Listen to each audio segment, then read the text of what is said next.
Buenas tardes. Hoy desde Villamarín de la Tercia, donde ha finalizado nuestra cuarta etapa que empezó el refugio de Brañagañones en el Parque Natural de Redes.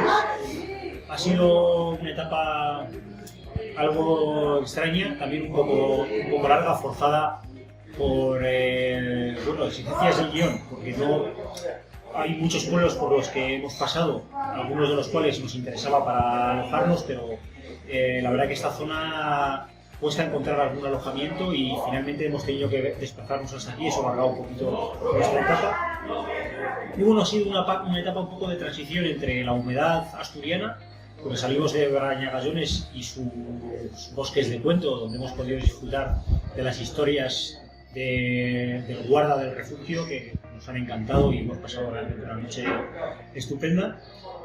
Estos bosques por la mañana, luego hemos cruzado a León por el puerto de San Isidro. Ahí cambia un poco la cosa. En León es un poquito más seco, pero bueno, subiendo al pico Faro nos ha enganchado la tormenta, y desde ahí hasta el pueblo de Canseco y hasta aquí, hasta Villamarín, pues hemos ido persiguiendo la tormenta y básicamente hemos acabado calados hasta los huesos y bastante cansados.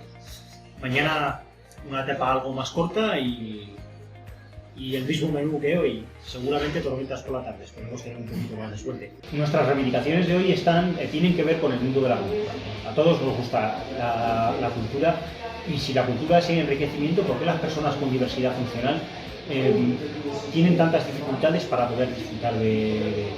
En primer lugar, tienen muchas dificultades, se encuentran con muchas dificultades, no se les facilita nada la vida a la hora de poder asistir a espectáculos. Estamos hablando de películas sin subtitular, recintos que no cuentan con bucles magnéticos, o por ejemplo, asistir a conferencias y no disponer de acompañamiento con lenguaje de signos.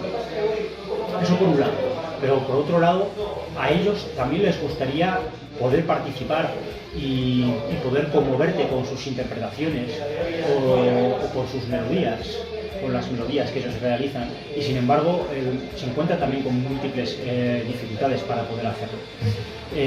Y nos gustaría que eso dejase de ser así, y estas son nuestras reivindicaciones. Un saludo a todos.